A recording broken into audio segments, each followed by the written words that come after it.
না পারা কর্মীরা আগামী 8ই জুন পর্যন্ত কর্মীদের যেতে না পারার কারণ জানিয়ে অভিযোগ করতে পারবেন।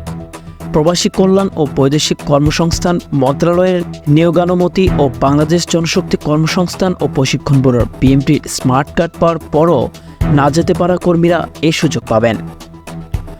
মঙ্গলবার 4 জুন এক গণবিজ্ঞপ্তি প্রকাশ করে এ তথ্য জানিয়েছেন প্রবাসী কল্যাণ ও বৈদেশিক কর্মসংস্থান মন্ত্রণালয়।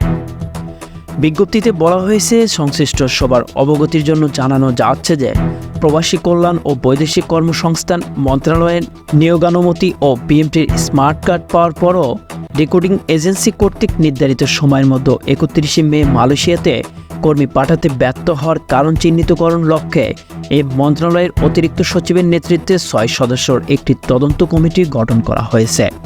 মালয়েশিয়ায় গমনেচ্ছুক যেসব কর্মী দেশটিতে যেতে পারেনি তারা আগামী 8 জুনের মধ্যে প্রয়োজনীয় তথ্যাদি সহ নাম, পূর্ণাঙ্গ ঠিকানা, মোবাইল নম্বর, রেকর্ডিং এজেন্সির নাম, পাসপোর্ট নম্বর, বিএমটির স্মার্ট কার্ডের কপি এবং অভিযোগের সাপেক্ষে প্রমাণসহ নিম্নবঞ্চিত ইমেইলে যোগাযোগ দাখিল করতে পারবেন। এমন অবস্থায় উল্লেখিত ইমেলের মাধ্যমে নির্ধারিত সময়ের মতো অভিযোগ দাখিলের জন্য অনুরোধ করা হলো।